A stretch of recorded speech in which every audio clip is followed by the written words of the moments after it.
and it's a great honor and privilege for me to share some of my views and also the neuroscientific evidences about the meditation or the yoga practices, and how does the brain can influence the sleep, or the sleep can influence the brain, or the meditation practice or yoga practice can influence sleep in terms of brain. So today's session I would like to give you overview as what actually you mean by a brain and how brain functions. See, you know that brain is one of the pinnacle of creation of the nature, especially with that of a human brain. This is a brain actually, that we use for the best realization of a potential, or this is the same brain or the mind that we use, where we can realize the best that is there in us, or otherwise we can also fall down to the worst possible thing in the life. But it all depends on how do we use or sculpt this brain. So sculpting brain should be the more focus. It can be in academia, it can be in education, or it can be in profession, or it can be in personal life, or it can be in any arena of the human endeavor. The sculpting of the brain is very, very important. And this is what actually, in an overview, which I can say that our meditation practice or japa practice, yoga practice, right? You take any practice from the Indian philosophical wisdom, or even it can be some other practices, even it can be like sports or anything it can do. But there are differences. We'll try to find out what are those differences also. So, but only one thing that we have to try to understand is that, brain is the most important and the pinnacle of the creation, which only nature can do us. So no scientist or nobody can really replicate what brain is. Right. Now we know that this brain is made up of, you have this a small cell called neurons, and you can see in this animation, I hope all of you can see the pointer. This is the animation of a neuron, a small cell that is present in the brain. So it has a small round called as cell body, and it has a lot of organization. And the most, like any other cells, the uniqueness of a neuron cell is that it communicates in terms of electrical activity, right? And not only that, this is the only cell that influences all other systems of the body. Brain can influence your heart to lungs to gut, liver, spleen, kidney. You take any other organ, it will communicate. Not only that it communicates, that communication is very fast. Not only it is very fast, it's very specific too, and it's very sensitive. That's the beauty of this, the whole, the neuron or the nerve cell, that we call. And all of us, so this neuron is a microscopic structure. We cannot see in your naked eye. But the conglomeration of millions and millions of these neurons is what makes a solid, a fatty tissue around, say, 1.5 kg of such a wonderful, so-called as brain, which is there in our skull. And it will rule our life. So, see, according to one estimate, say for example, I take this particular neuron, right? And if I want to go around the globe, right, one of the estimates says that, with this thread of this particular neuron, I can go around the globe, say around 4.5 times. You just imagine how many neurons it could be there. Or there is another estimate, rough estimate, they say, say I'm in Bangalore now and I make a thread of these neurons and or I make a ladder of this and I want to climb up. Do you know that I can go till 3/4 the distance towards moon by using the thread of this particular neurons? Why I'm saying this is that for us to realize that that so billions of billions of neurons are there in the form of a network sitting in the skull.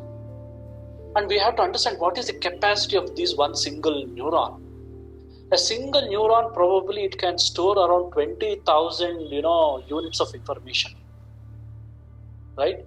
So we know what is the capacity of say a pen drive or a hard disk, okay, even so many other so many TBF and all those things. But unfortunately, we have ever failed to realize what is the capacity of our brain itself.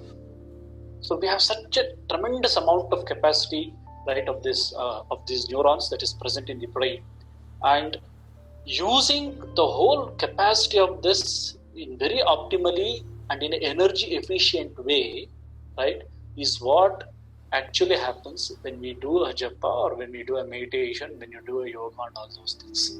So efficiency is increased, but that efficiency is not at the cost of its own energy. It means that it can use the less energy, but where the output will be very more and more effective. So we'll try to see how all these things work. So this is in brief what about these neurons. So this is just a microscopic structure, which this is how actually a neuron looks, right? When you section the brain and you see, and when you stain with certain dyes and with the specialized microscope, this is how this your neuron looks. And this is how we can just, and I'm giving you this just an animation. So this is how with all this electrical connectivity, so millions and millions of neurons, they are connecting instantaneously, right, with each other. And this is not only connecting with this electrical activity. In these electrical signals, there is a coded information that is very important. Our thoughts, right? Our emotions, our thoughts, our creativity, all those things, these are coded, right, in these electrical signals. And as I told you, it's very fast. So the way it communicates is much more than the lightning speed, and it connects the one electrical activity, right, or a series of this electrical activity. It connects the millions and millions of neurons together, right, and so that the brain acts as a single organ. Otherwise, you have multiple neurons. It can act as an individually. No, it acts as a single unit because it is all bound, by this electrical activity. So this is how, everything is electrical activity, right, and you'll get a brain. Now, in between these two neurons, right, we have a very small gap. This neuron is not a thread-like structure, or it is not like our electrical line, right, where our electrical line also conducts electricity.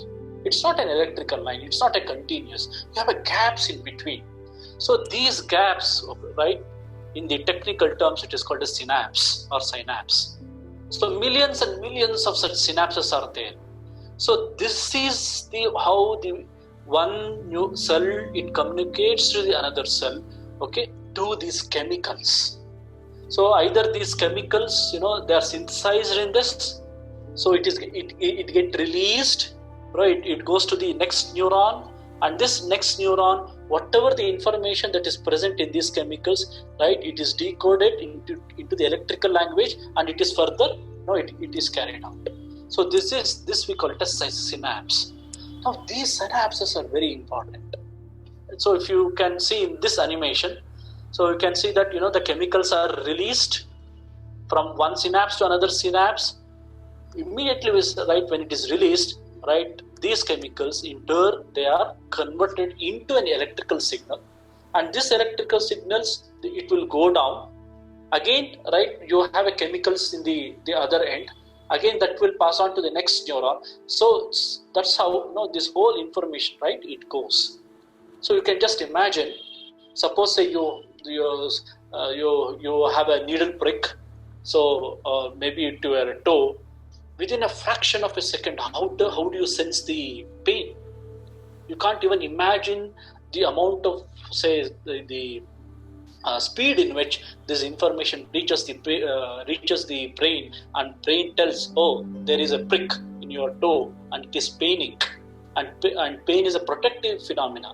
So whenever there is a pain, immediately our attention goes to that particular place, and we'll try to get rid of whatever the cause or that particular pain is.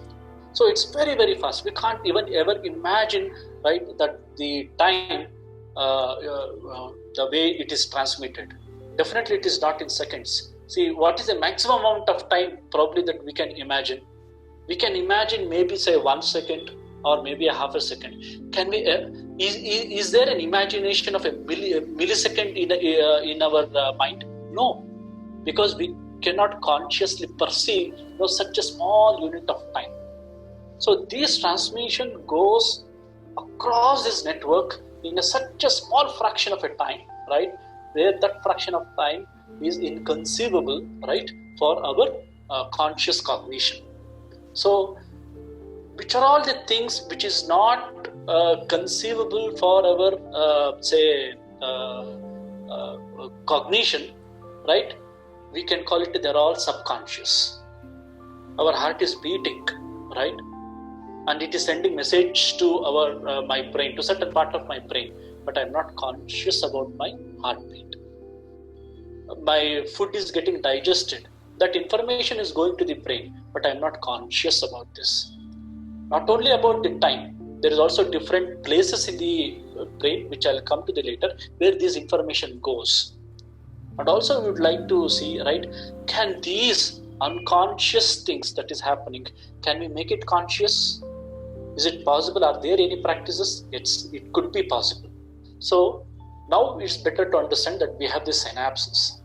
And these synapses, chemicals are released, and these chemicals, they vary. Some chemicals, they are excitatory, they excite. Some chemicals, they inhibit. And these synapses, they are not only one-to-one. So see, this one synapses, there are another hundreds of synapses, it can join. Right? So some chemicals are excite, some chemicals they inhibit, and it all depends on the proportion of how these chemicals, right, they are acting in this particular junction. What it determines. So sometimes what we feel and all so many other things which we will see later. But now it's better that we have to understand, right? There is a synapse.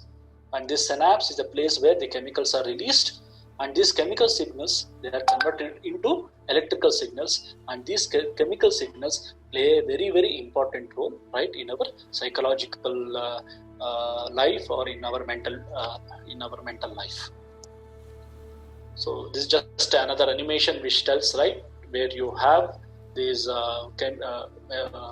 chemicals, right, it is getting transmitted into an electrical things. Now, such information, right? So from the brain, it is getting connected to throughout your body. Not only from brain to the body, signals that is from the other parts of the body, it is also going to the brain. So this is one fundamental thing. All of us, we should keep it in mind for us to understand the biology behind the meditation practice or the yoga practice, is that there is a highway connection between brain and the rest of the body, and this highway connection, right, is not one way, right? It is a two-way. Signal from brain, it is coming to the body, and from the body, it is also going back to the brain. This is the first principle. So with this whole brain, so this is how the whole brain, say, looks. You have a large brain hole here, and brain has a very long, the spinal cord, and spinal cord has different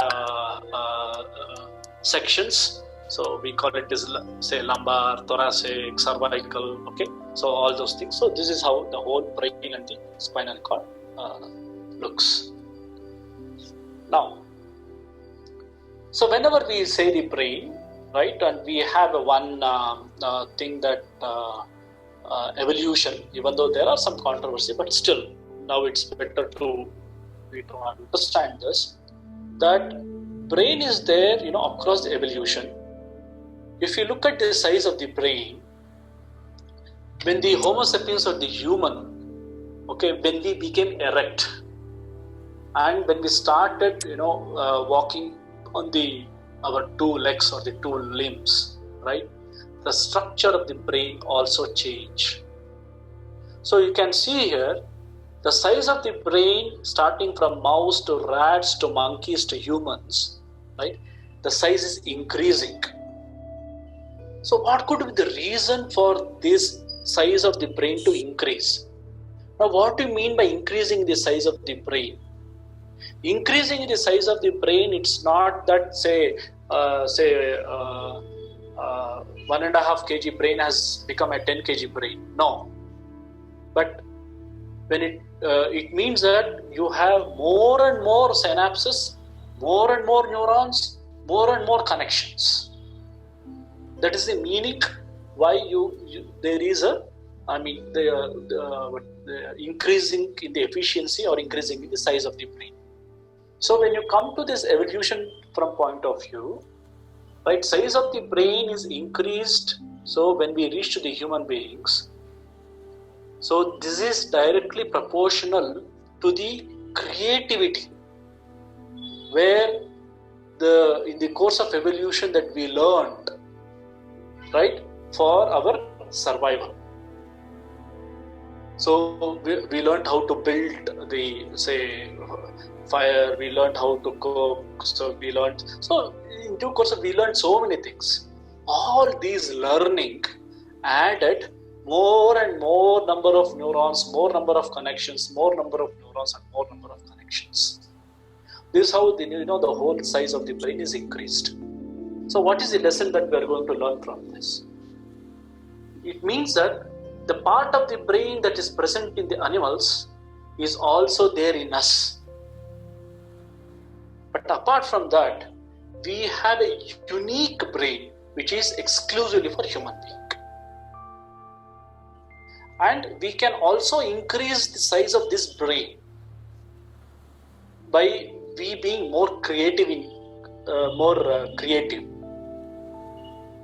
I hope I'm making it very, very clear. Now, if you look at the human brain as such, so we call it as what this is called as cortex. So we have a different, the parts of it. So you can see here, we call it as a frontal lobe, something as parietal lobe, we have something on occipital lobe, okay, we have a cerebellum, and we have brainstem, we have temporal lobe and all those things. But here, please focus only on the front part of it, that is frontal lobe. This frontal lobe is what makes the difference between an immediate ancestor like a gorilla or a macaque, right, to the human being in general. And what makes the difference between one person to the another person is also, right, about this frontal lobe. Why there is a difference in one personality to another personality is also because, okay, there are some differences in this frontal lobe. So whenever we are doing or we are concentrating on this, right, in all our spiritual practices, right, always you keep, okay, this frontal lobe in mind. I'll come to these things maybe in subsequent, maybe tomorrow or day after tomorrow, how all these things works. And now all these lobes, it has a very specified, definite functions, which I'll come to later.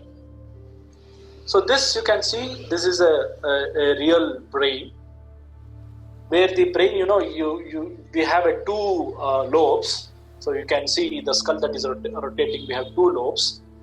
So if you transect the lobe, right, this is how you find it. And in the core over here, the blue color, the structure that is rotating over here, see, this is the part of the brain that is also present in animals and it is also present in us. Over and above this, there are so many layers of the brain that has piled up. So during the millions of evolution, right? And the front part of it is very unique to the human beings. So I'm depicting the same thing over here also. So see, this is the real MRI of the brain. You can see this comma-like structure, right, and this gray area. So making in general. So what is the function of this, say, animal part of the brain? We have animal instincts, right? So all our animal instincts, what we say about, right, all our, say, Harishad Vargas, they say Kama, Krodha, Lobha, Moha, Mada, Matsar, all these things. These are all the animal instincts that we also possess, that has some value for what? For a physical survival. I feel hungry, animals feel hungry for my physical survival. I feel thirsty, animals feel also thirsty for my physical survival, right? So often I'll get the sensation of say lust. Even the animals also they'll get. So that is a natural instinct that is there. Okay, to for the reproductive, the purposes. At the same time, as I told you, okay, sometimes we feel very angry, we feel jealousy, okay, we feel insecure. So all these Harishad Vargas are there. Now all of you, please tell me, all these Harishad Vargas which I told, right, your jealousy, anger and all those things, how do you feel when it comes? Do you think that, okay, feel that anger says, I'm coming and now I feel very angry? Or is it very spontaneous? It's quite so spontaneous. Say for example, a jealousy.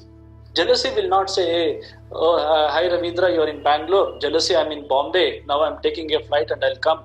Now jealousy will come to my brain. No, it's not like that. It's so spontaneous. So all our Harishad Vargas are the animal, the psychological attributes that are attributed to these animal instincts. They are so spontaneous. They are automatic. They are negative. That's why I give a colloquially called as ANTS, ANTS, ants, automatic negative thoughts. So it comes so automatically. But on the contrary, if you want to cultivate, say, a behavior that is more holistic, you have to manage your anger, you have to reduce your jealousy, you have to become more, say, spiritual in nature. Do you think it's very spontaneous or do you need some training? It needs a lot of training. But otherwise, right? And you have the lot of these, workshops, okay, anger management, stress management, dust management, this management, everything.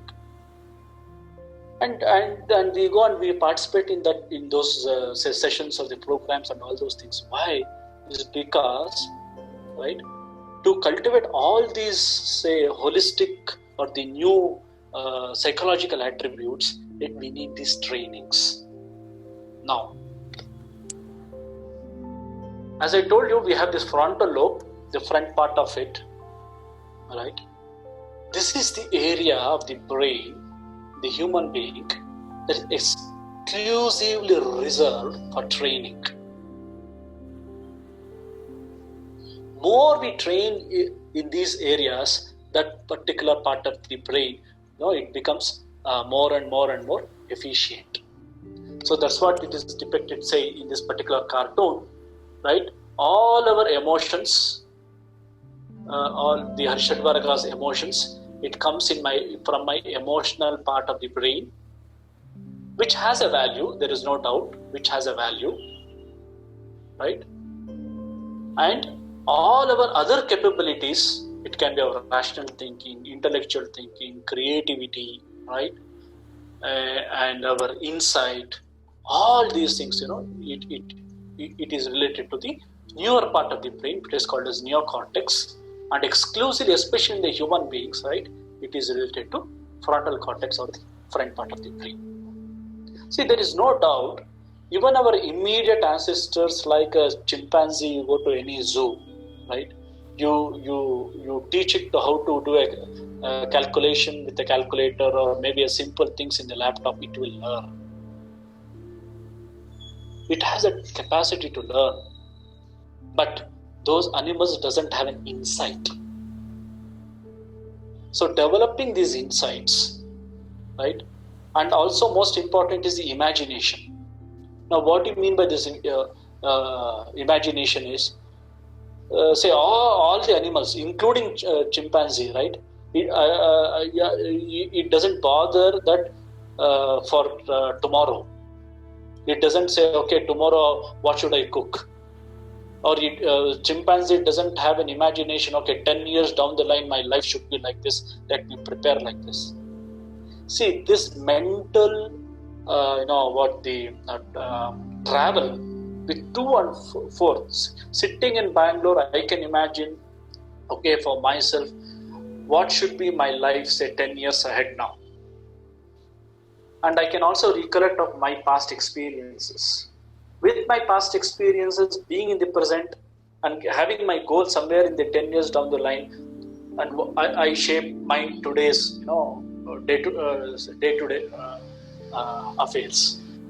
So this mental travel, like forward and backward, imagination for the forward, memories of the back, and working in the present. This unique capacity is present in the human beings, right? So this is what plays understanding this unique capacity is what it plays a very important role, right? Even in the philosophical aspects of our meditation practice, probably we'll try to see tomorrow. So when Sir Julian Huxley says, when it comes to the human stage, it is the psychosocial evolution, that plays a very, very important role in the evolution of the brain. So no doubt that any newborn baby around the world, it has the same capacity of brain. God doesn't distinguish between, gender, religion, ethics, whether he is born in India or in Africa and all those things. Every human being, a newborn, right, they have the same number of neurons. But how do we use it?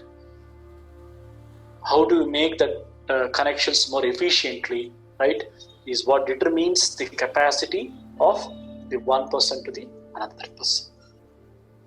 So that what Sir Julian Huxley, he means the further evolution, strengthening of the synapses, strengthening of this neural network, it depends on psychosocial evolution, or the psychosocial strategies, or the psychosocial life when it comes to the human stage.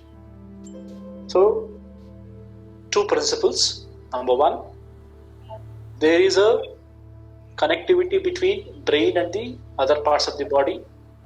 First principle, please keep it in mind. The second is frontal lobe is very important, and our psychosocial aspects, right, of our life is what determines the quality of the neuronal connections that is present. So now I'll go to the second part of understanding something on the brain. Now we'll try to understand, right, how the sensations, right, from the body, it goes to the brain. So this is what it says. We have a lot of sensory pathways with all your touch, pain, pressure, all those things. So whatever the sensations, that we can sense from the skin, right? And now I'm not talking about the psychological attribute of it. I'm just the sensation. It can be touch, it can be pressure, it can be fine touch, it can be a crude touch, it can be a pain, it can be a dull pain, it can be a sharp pain. So such things. So these sensations, right, it goes via the spinal cord, and from the via spinal cord there are so many neurons, right, and it goes to the cortex, to one area of the brain, right, over here.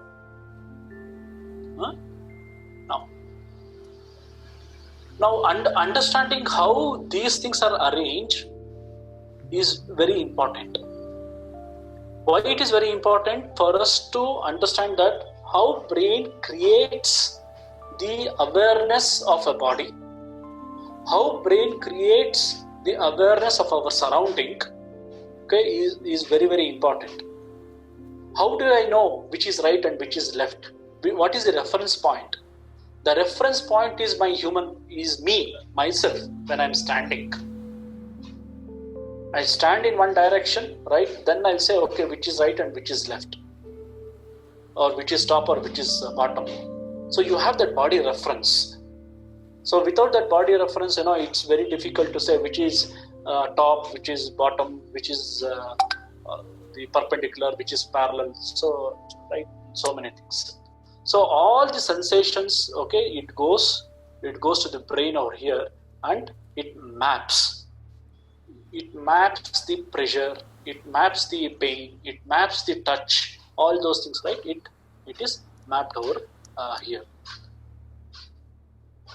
Before all the sensation reaches their final destination to the cortex over here, all these sensations, they meet in a very common place. We call it as thalamus.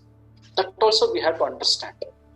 To understand, right, what happens when we do, when we start practicing a meditation, or when we start doing a japa or anything, right? So we have a thalamus, all the sensation comes here, and from at one point, right, it diversifies to various regions in the cortex. Now, the next important is, how does it diversify? See, you please try to understand even this concept also. See, in my cortex, in the human brain, every organ of my body is mapped there. Means what? Right? Every organ of my body has its own place, or say it has a own site over here, right? So some say my leg has a very small site, maybe around 30-40 site. My tongue or face can have a, say, 1 acre of land there, right? My little finger can have a small place around 1 centimeter. So it's like that. So every the sensation that is going from every part of the body, right, it gets relayed in a very specific region in the brain. And how much brain that one organ occupies, it varies. It's not the same. So that means to say that the Ravindra which you are seeing now in the physical form has his own representation in the brain, right? But Ravindra, what you see in the brain is not the same that Ravindra what you are seeing in his human body like now. So how does Ravindra see in the brain? So all of us, we have this, actually this, you can see this cartoon over here. So we look in the brain actually like this, with a huge hand, okay, huge lips, very thin trunk, and in tradition you have something called as Ashtavakra. A character comes as an the person who had 8 curves in his body, the most ugliest person. The description is there in philosophy. It's called Ashtavakra. So it will be something like this, very ugly to look, but actually our representation in the brain is like this. But why the nature has given like such various areas in the brain? It is not uniform. It is not based on the size of the organ, remember that. But it is based on the sensitivity and the creativity of that particular part of the body executes. Say for example, hand. I have 5 fingers. 5 fingers has a representation in the brain. But among the 5 fingers, you can see, right, you can see the thumb is the largest representation. Because thumb is what plays a very important role for all our creativity. That's why we know, Dronacharya, he demanded thumb, right? So he knows without thumb, no creativity we can execute from our upper limb, from our hand. Why? Because thumb has a very unique movement called as opposition. So right, I can touch my little finger, all my fingers through the thumb, which it will help me to grasp, right, all the very fine objects. So development of the thumb in the course of evolution is also associated with the development of the brain when this creativity started. So now you please try to understand what is the importance of the mudras, right, that generally practiced in many philosophical traditions. That's why you can see, right, in Mahabharata battlefield, when Krishna is giving a sermon to Arjuna in Bhagavad Gita, right, he is in Chinmudra. So it is an opposition movement, which is an important aspect of creativity. This opposition movement is only for human beings, not even for the apes or chimpanzee or anything. It's not possible. They can hold the branch of a tree, right? But they cannot handle the delicate things. So that's why you see the thumb has a very high representation. Similarly, when you come to the face, right, my tongue and lips has a higher representation, not the nose or not the cheeks or anything, because my tongue and lips are very creative. When we talk, it's only the sophisticated movement of my tongue and lips is what the words are produced. So based on these creative aspects, right, we can see that what the area in the brain nature has allocated, and these areas, is very the boundaries are very well defined.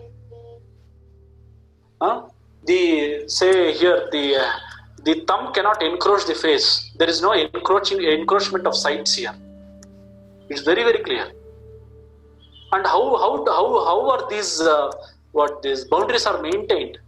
These boundaries are maintained by the sensations for every moment that it goes from the body to the brain. See, now I am talking, I have some gestures is happening, right? The sensations from my wrist, my skin, okay, I am touching, all these things it is going, and it is replenishing and refining, right, its boundary, and it is maintaining the boundary. Okay, so this is called, right? Similarly, we have sensation for the sensory, and also we have such a map even for our motor execution also. So that's what, when I say that, right, when you have any pain sensation, you have a touch or somebody, where do you feel?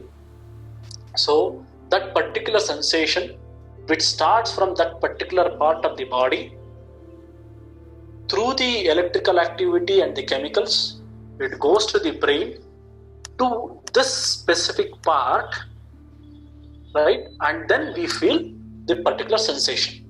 So this is what it is depicted in this animation. Say it is somewhere in the lower back, right? So if somebody has a low back pain, so there is some problem there in the low back pain, information that goes to the brain, and that information is relayed, okay, in this part, and we feel pain, we feel touch, okay, we feel pressure, so whatever it is. So this is how the whole body is represented, right, in the brain.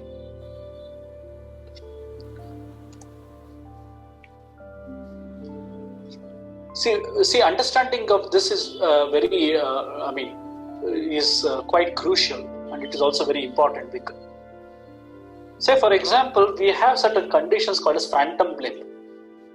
Now, what do you mean by phantom limb? Suppose, say for example, somebody touch it, nothing will happen, but somebody, say, has a road traffic accident, and he has brought to the hospital, and his upper limb or the hand has to be amputated. After amputation, after a couple of days, few patients or certain patients they feel the pain of what? Pain of the missing limb. Please try to understand this. What do you mean by pain of a missing limb? Suppose say I have removed the right hand of a person. After 2 or 3 days, the person literally he cries that he has a pain of the right hand. But right hand is not there physically. It's already removed in the operation theatre. But the representation of that right hand is there in the brain.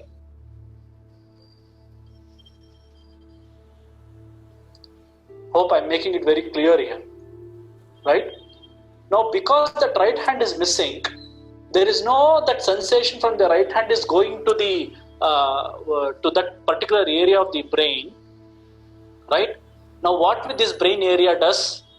It starts encroaching the next side. Who is the next person? Who is the neighbor of him? So neighbor of him is the face. So he starts encroaching the face area. But still the remnant of the right hand is still there in the brain. So for that person, you just touch the cheek, he will feel the sensation of the pain of the thumb of the missing limb. Okay, or you. So this is how it is marked over here. Thumb. Okay, different parts of the fingers. Right. You just take a pin and give a stimuli there, or you stroke. You feel the sensation of the various fingers. Okay, that is already amputated. It is not there, but it is still represented in the brain.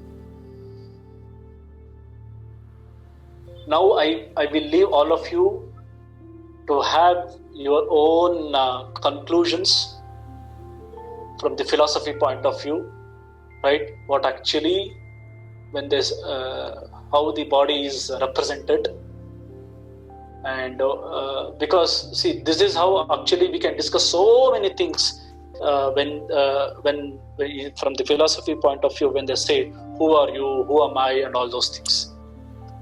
Okay, I won't go to those details. Now, much more the beauty is this.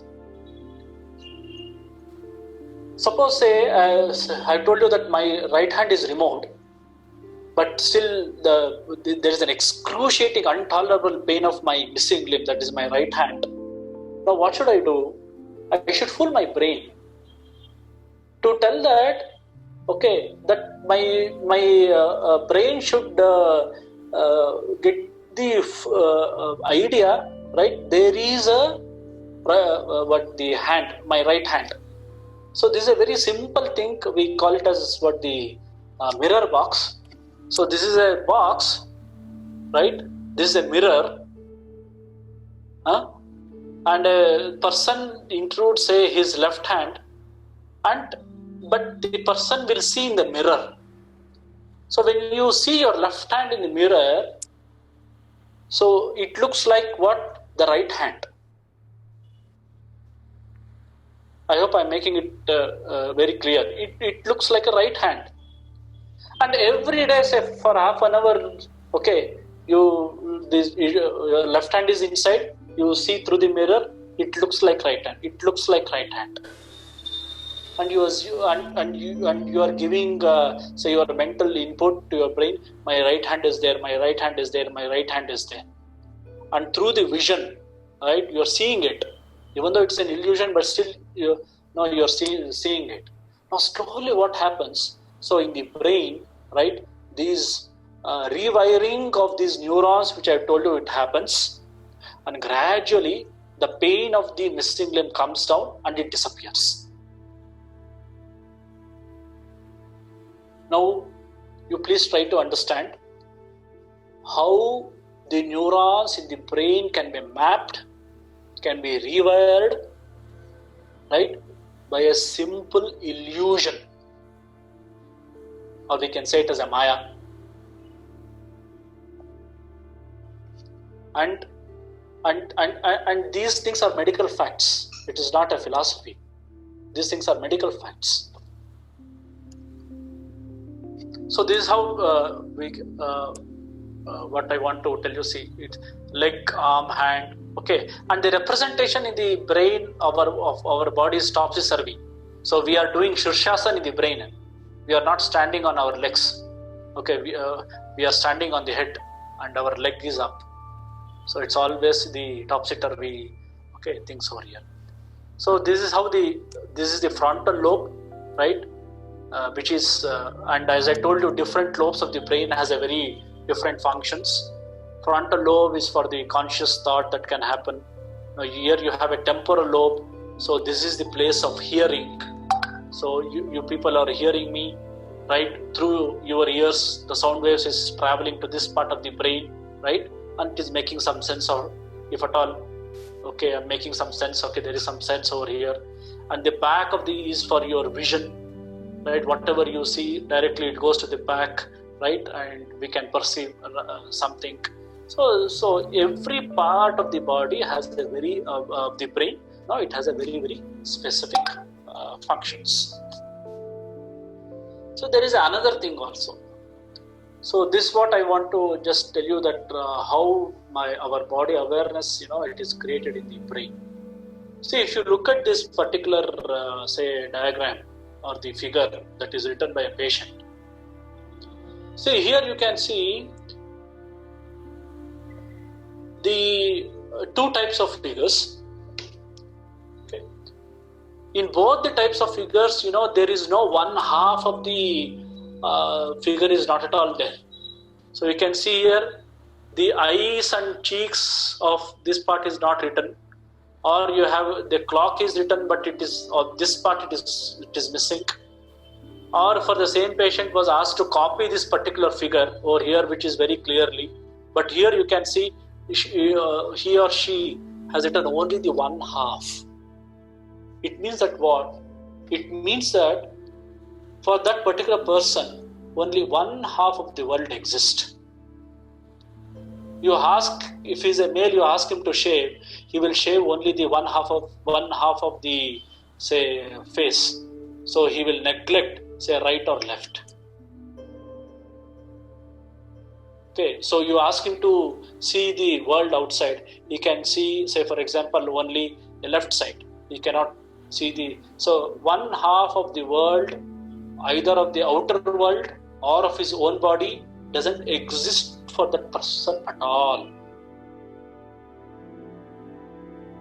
So this is not an illusion, this is not an hallucination, right? Or it is not something, out of planet or something like that. It is a pure, right, neurological phenomena. How does this happen? Because we can see that, so we call this as a neglect, syndrome. So as I told you, we have one particular part of the body, the brain. We call it as parietal lobe over here, that you can see the red part over here, right? Red part. This is the part of the body, the brain, where the information from our 360 degree of our surroundings, right, and also of our body, they go and they represent, and it gives a complete picture. So I have told you that one, the sensation from my body goes to area of the brain, and it gives the sensation, okay, that my body, it is there or it exists. So this is my limb, this is my finger, okay, this is my nose, this is my face.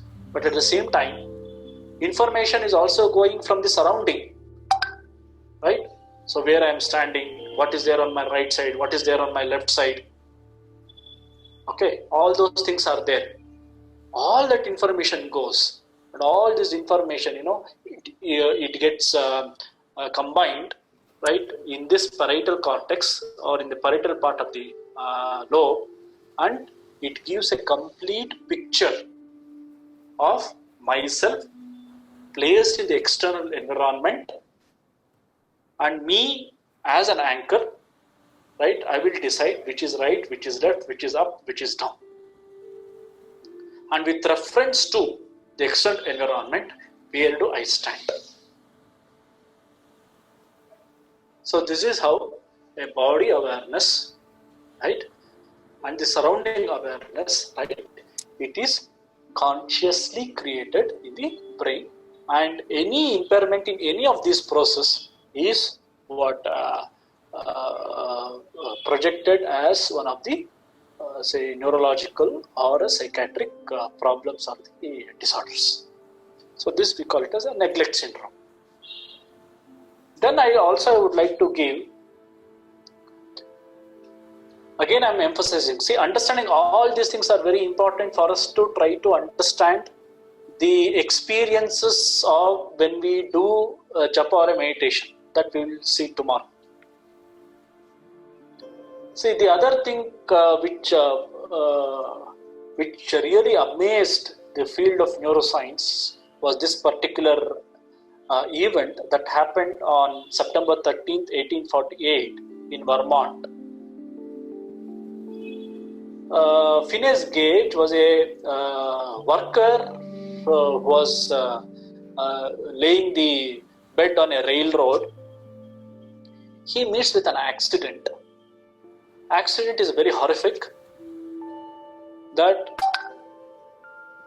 fortunately or unfortunately, it is unfortunate to him as a person, but it was very fortunate for a neuroscience. Of course, he survived. He survived the accident. He didn't die. He had a natural death. That is also important, right? So he had a very big iron rod. It pierced, right, his cheek, and it just came out of his skull. So this is how it looks. So it pierced the cheek and it comes out of the skull like this. So what it happened? This particular rod, it separated this front part of the brain from the rest of the brain. So the Gage survived this particular accident. Rod was removed, right? Operation was done. After a couple of weeks, they saw a completely different Gage. His personality completely changed, right? He was not the same as before the accident. So before the accident, he was very calm, he was very methodical, he was a very good worker, he had a very good, that relationship with the, with his colleagues, and he had a very good memory power, all those things. But after this, right, his personality completely changed. So he didn't have a proper thinking. His reasoning capacity came down. His language was not so proper, right? And he became very impulsive, right? His long-term memory was not there.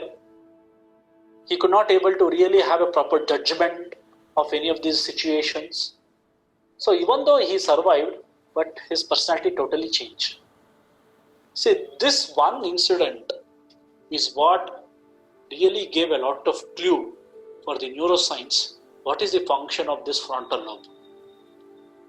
Before this, everybody were just wondering how emotions are created. Okay, what do you mean by a personality? Why a person is the way he is, right? How actually we plan?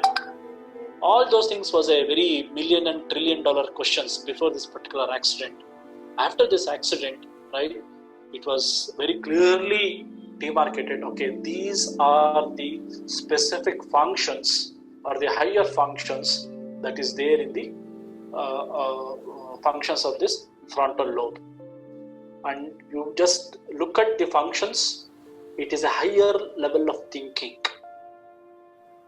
You look at the list of the functions that is there in this slide, it is nothing to do with animal brain. Everything to do is with the higher cognitive abilities or the intellectual abilities, logical thinking, rational thinking, creativity, language, all these things which are the exclusive possession of human beings. Right? So this is how the function of the frontal lobe was known. So by this particular thing. So that is to say that, right, your CEO of your life is your frontal lobe. Maintain the health of the frontal lobe, right? So you can handle many things, or we will develop a lot of capacity to handle our life or multiple things. So our CEO is always about the frontal lobe. Now I want to take attention of all of you to a different aspect. So where understanding of all these things, how it is practically we can understand application of these things in our day-to-day life, so that we get some insight, right, of our own, behavior and our own life. See, if you look at the age in the years over here, and this particular curve, it gives the trajectory of how this frontal lobe develops. So you know that frontal lobe is for a higher thinking or a higher cognitive thinking. The peak of the frontal lobe development, right, the neurons of development is always there in the adult and adolescent age groups over here. And all of us, we have experienced in our life, probably also if with our kids, then we are in adult or adolescent age, we'll be very impulsive. Few people doesn't have, you can't plan or to take some decisions, right? Or these things will happen. Now earlier I said this frontal lobe is a very fertile land where the nature has given us, right, to develop the higher things, and we have to learn that. It is not naturally or genetic. All the Harishat Vargas which I told you, like Kama, Krodha, Lobha, Moha, Mada, Matsar, jealousy, anger, and all those things, right? There's no need to learn. Genetically, these imprints are already there in my brain. It's already there. Naturally, it comes because it is an evolutionary instinct. But your frontal lobe over here, it's a very, very fertile land where the nature has given us, right? And as you saw earlier, the thoughts, emotions, the way we think, the way we train our mind is what that influences my frontal lobe. So it's a very fertile land. Now we have to decide in this fertile land whether we have to sow a good Alfonso mango seed or do you want to sow a neem seed. But generally, friends, let me tell you, in this age of, in teens, it can be individually or maybe because of the surrounding with the social surroundings, we sow a neem seed, but after certain years, we expect a mango. It's not possible. So be very, very, very careful about your thoughts. This is how the meditation helps us. Now, why this is very important if you look at this? See, all our, this animal part of the brain which I told you over here, it is more of fantasies and emotions. Okay? But all our higher order thinking, it will be in this part of the brain. Now, these two has to be connected. And you have to say that, the brain works in a hierarchical model. Right? He's always CEO, he controls the lower down in the ladder of the officials. Say, for example, CEO is not at all strict or is not at all disciplined. You can just imagine how their subordinates their work. So we have to make the CEO more efficient. so that these animal instincts are the part of the brain, right? It will be under check, under control. Now, this is what, right, we lack in our teens and young teens. So, why teens becomes more impulsive? Why they lack the self-reflection? Why they always will be in the intense emotion? Because in them at that age, two things are happening. Number one, no doubt, right? You have all this hormonal, firing is happening. Definitely, it will influence. There is no doubt about that, right? But most important is this cortex or the frontal lobe, which is a fertile land, right? It is just empty or vacant. It is not at all strong. So you have any input, an emotional input, right? So we can see, right, we have an immediate reaction. So you have a 10 or 20-year-old son or a daughter, you say something, immediately he or she will react. They doesn't respond. There's a lot of difference between reaction and response. So they ask, no, I want a Nike shoe. Then you say, why do you want a Nike shoe? No, now it is not needed for you. So immediately, you are a bad mom, you are a bad dad, what that, blah, blah, blah, okay, something will happen. If this emotion is more intense, right? So, their impulsive reactions will be more, and they take more risk also. So risk-taking behavior is also more. So these are all reactions that comes. So you can just correlate between the animal behavior and this human behavior that is happening. Even the animal has their own territory. We can see that dogs have their own territory. A dog of a next territory, it comes, right? You know how it reacts because it wants to protect its territory. So such type of impulsive reaction is there when the information comes out of the brain, right, within this animal part of the brain. But on the contrary, if the same impulsive reaction from which goes to the animal part of the brain, it has to go to the animal part of the brain. That is the way, there is no doubt in that, right? But if the same information, it goes to the cortex and it comes back, it will be a response.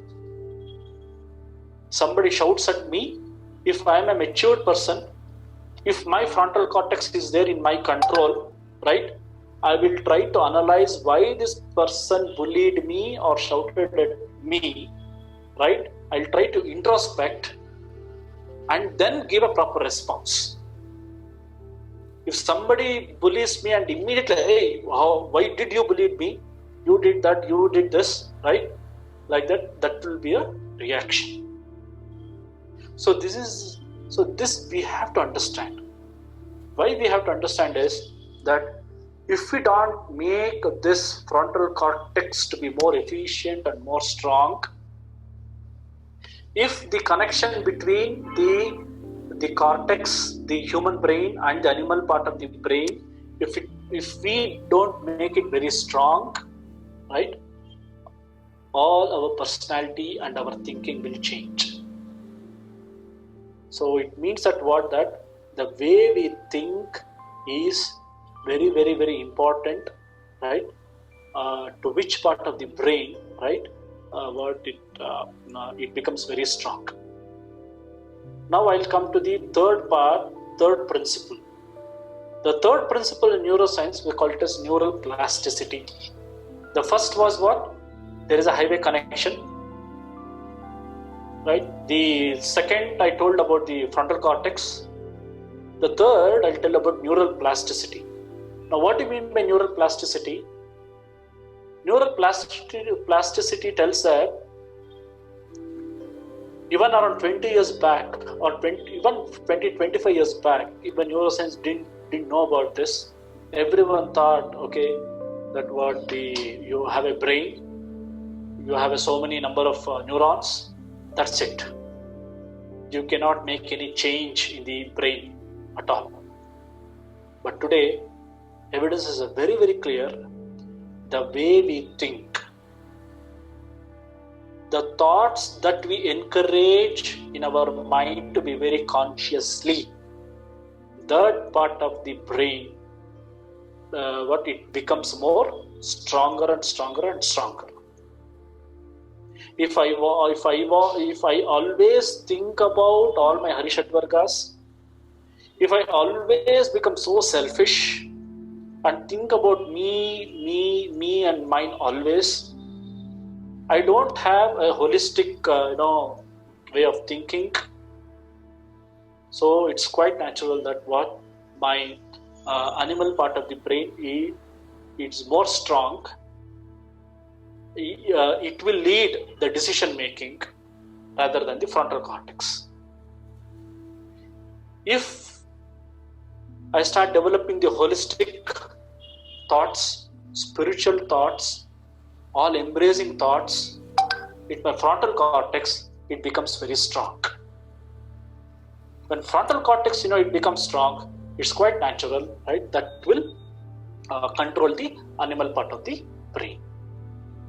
So why I told about this is, in case anybody in your house, you have your own son and daughter who are in early teens, and if you are seriously practicing of any of this yoga or meditation practice, please involve them. Yoga, meditation, philosophy, spirituality is not right after 60 or 70 years. It is not that when I cannot hear or I cannot see, okay, I have to listen to some philosophy and I have to do some seva or I have to do some japa even when I cannot sit. It's not that. So all this holistic thought, right? So it's only to make this part of the brain, the frontal cortex, more and more functionally efficient and more active, so that my CEO of my frontal brain is more efficient.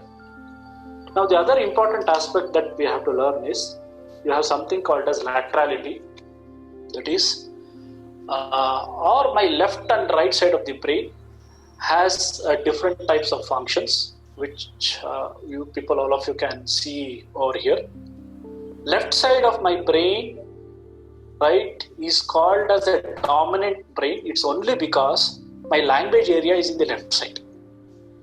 Everybody, for everyone for the human beings, my language area is always on the left side. It is not on the right side. That's why left side is always dominant. Whether you are a right-handed person or a left-handed person, right? Your left side is always dominant.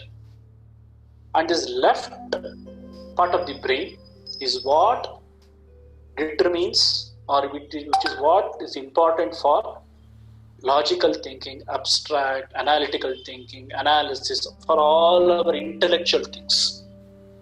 On the contrary, you see the right side. Right side of the brain is more creative. Your art, music, fine arts, okay, and say human values, relationships, recognitions, and to understand the finer aspects, right?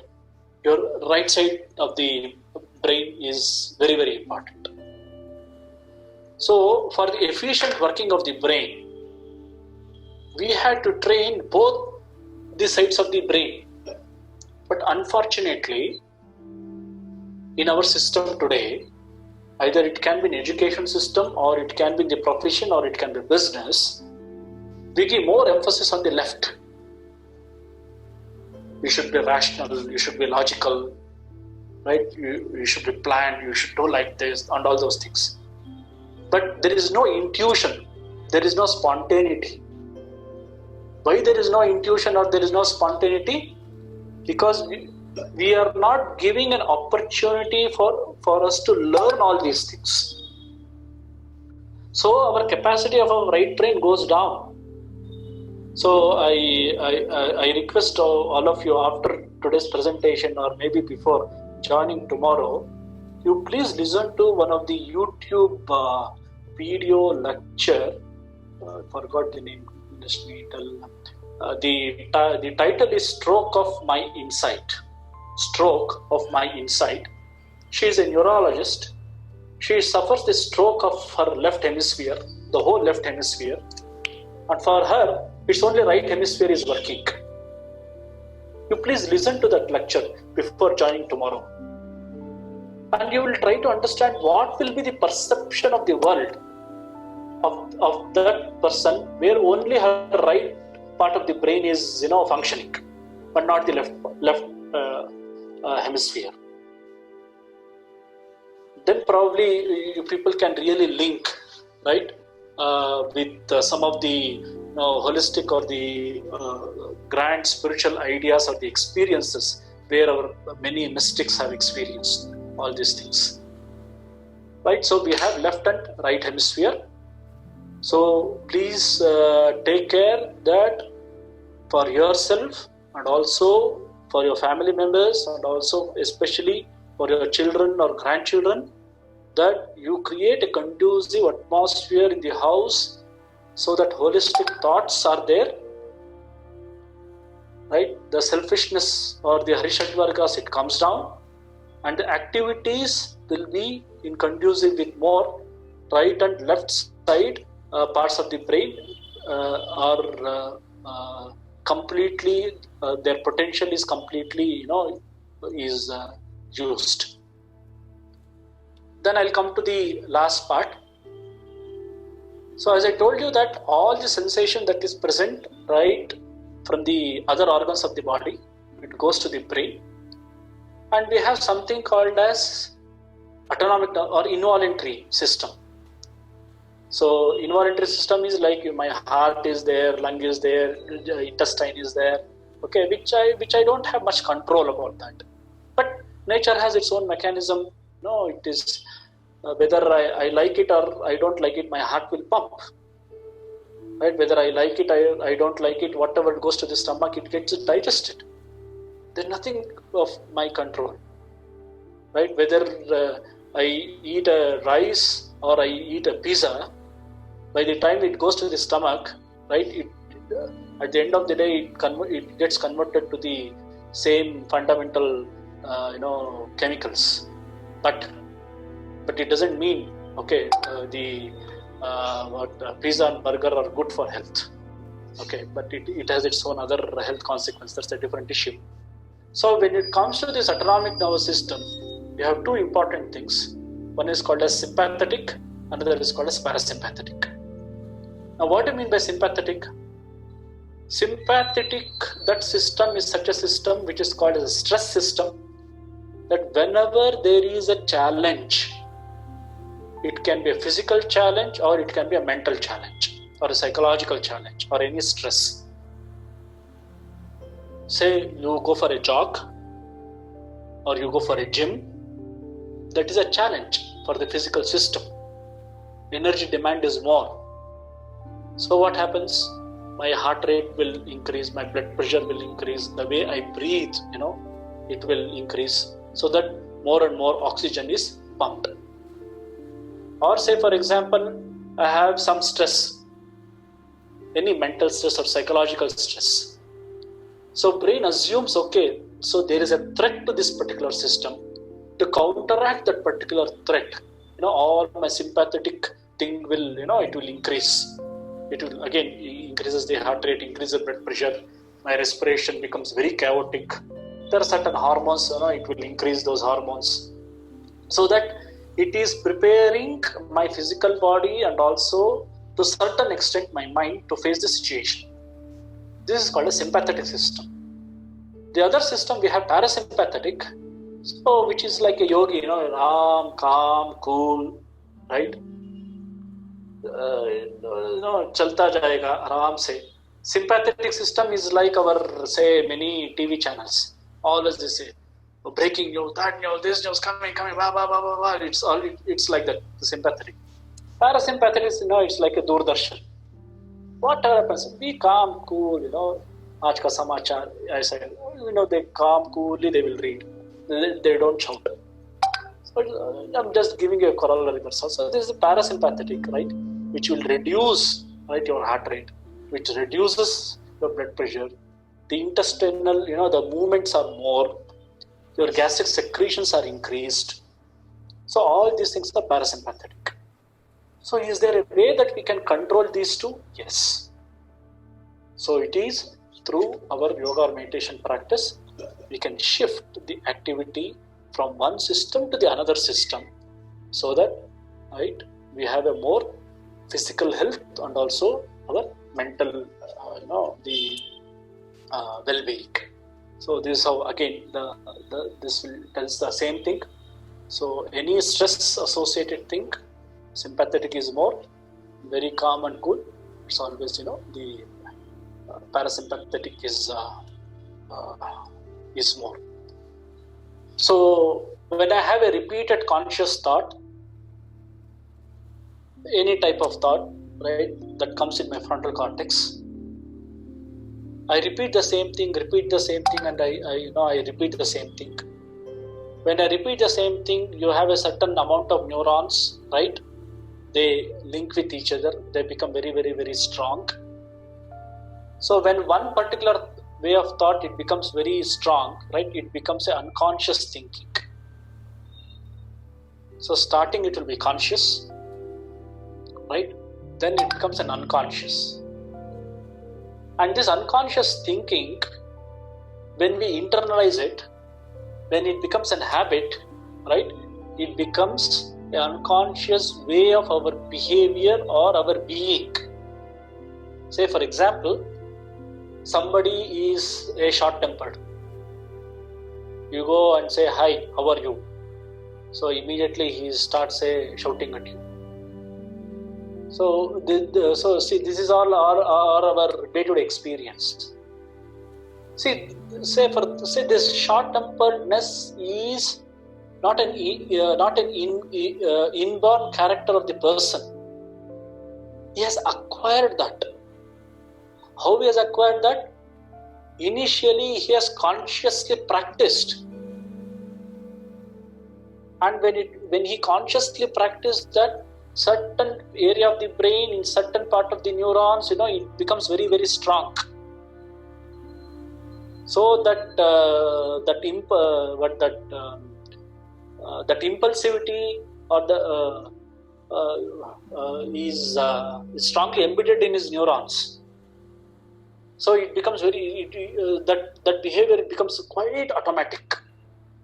It becomes very unconscious, right? So when any of our habit, right, it becomes unconscious, right, it means that, right, in the brain we have a very strong connection in certain areas of the brain with these neurons. Now, the whole purpose, right, of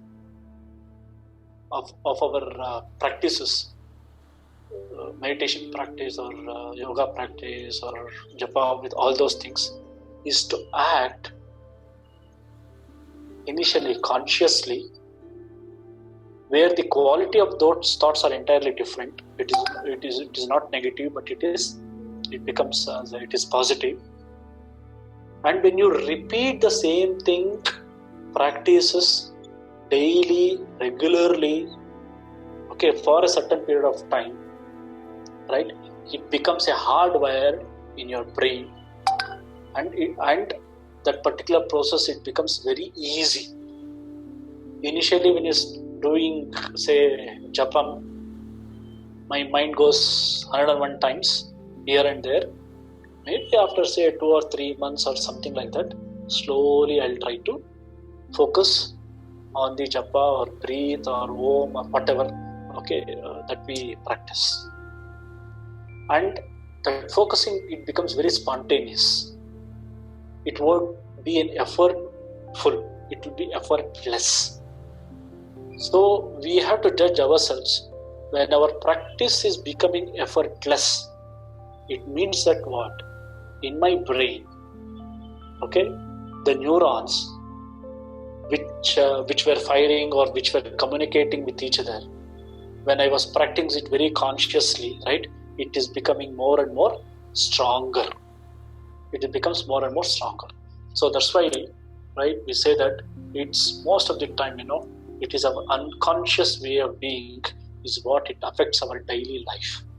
So we have to be very careful for these unconscious way of our reaction or of our behavior or of our thinking. Right, so this is where, right, consciously when we practice, right, all these spiritual practices, but the real change, it happens at the very unconscious level. So now I think I'm making it very clear that what our thoughts and our experiences, it shapes my brain, and it is in our hand. Nature has done its job. It has given the animal part of the brain.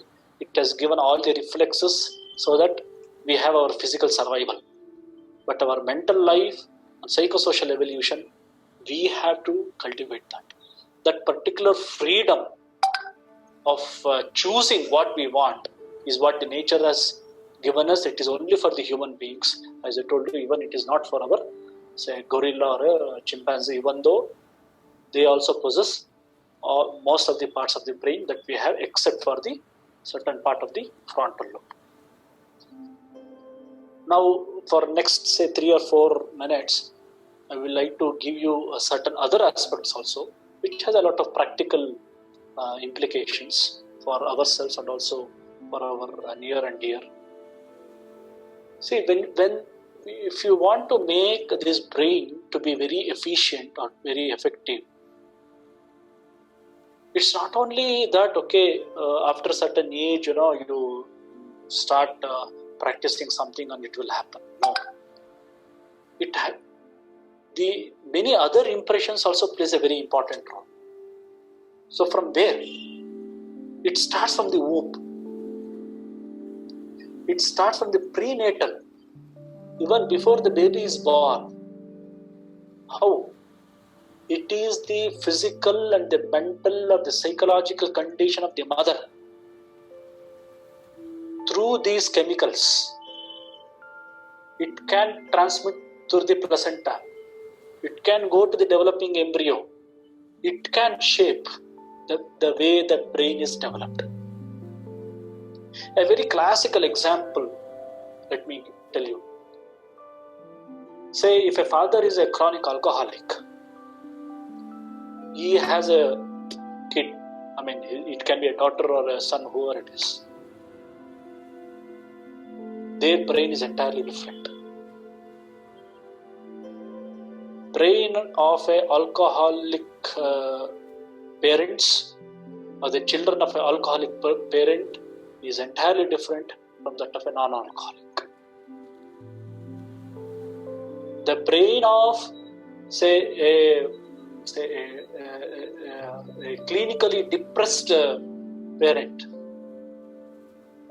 the brain of a child of a clinically depressed parent is different from that of a other person. Why?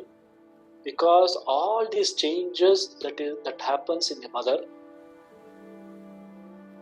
it gets transmitted to the womb, and it will influence the way these neurons, they get connected they connect with each other. So like that only, the type of diet that we use, the personal experience in the womb, all those things plays a very important role.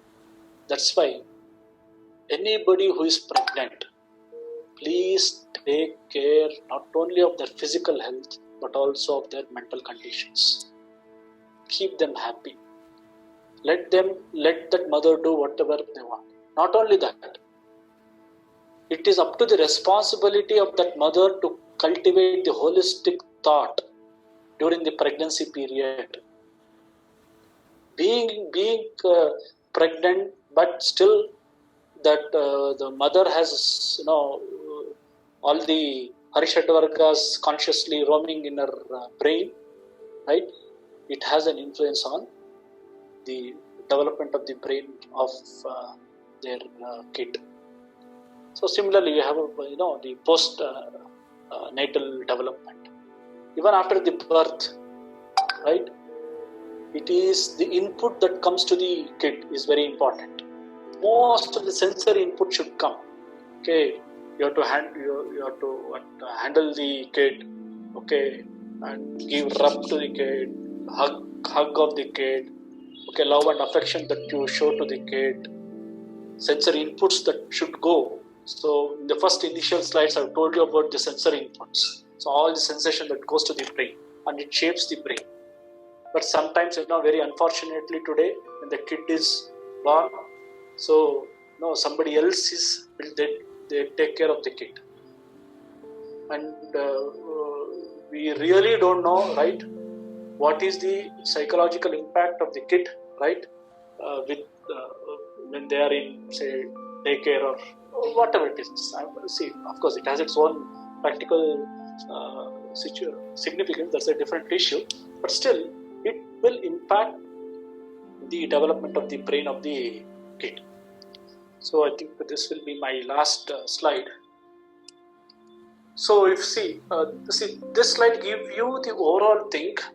See, this is the brain, this is the frontal cortex, and one important thing that you have to remember, as we have genes which determines our physical structure, how Ravindra looks, what is his skin color, the hair, is it a straight hair, curly hair, okay, what is the color of the eyes, all these things are determined by genes. Among all the genes that is determined by my physical appearance is just around 0.2 to 0.3% of the genes that we have. Rest of the genes is where it is present. It is present in the frontal cortex. How do you think? How do you communicate? Right? What is your, say, emotional resilience that you have? Emotional flexibility that you have? These are all, so these are simply sitting there. It gets activated, Most important is, you can see, these are all non-genetic variation. Your education, type of nutrition, right? Most important, the culture that we practice in the house, or that we get exposed into the society, and the emotional state that we carry, the baggage that we carry consciously most of the time in our life consciously. This is what it determines how these genes are expressed. If I feel always stressful, right, my stress genes becomes activate, right, and all my psychosomatic disorders will come. So as I told you, alcoholic parents, their alcoholism has a gene that is transmitted to the kids. So they have a gene of alcoholism, but it is the environment that determines whether that kid becomes an alcoholic or not. I'm using the word alcoholic. He may consume alcohol occasionally, that's a different issue. He may not become an alcoholic. Right? So similarly, we have all these things. Why I'm showing you this is, see, all this non-genetic, the nurture, the debate is there between nature and nurture. Nature is what we genetically we carry. Nurture is what we call it as epigenetics. My external environment, my nutrition, most important, my mental environment is what that shapes, right, the functionality of my brain and how these genes are expressed.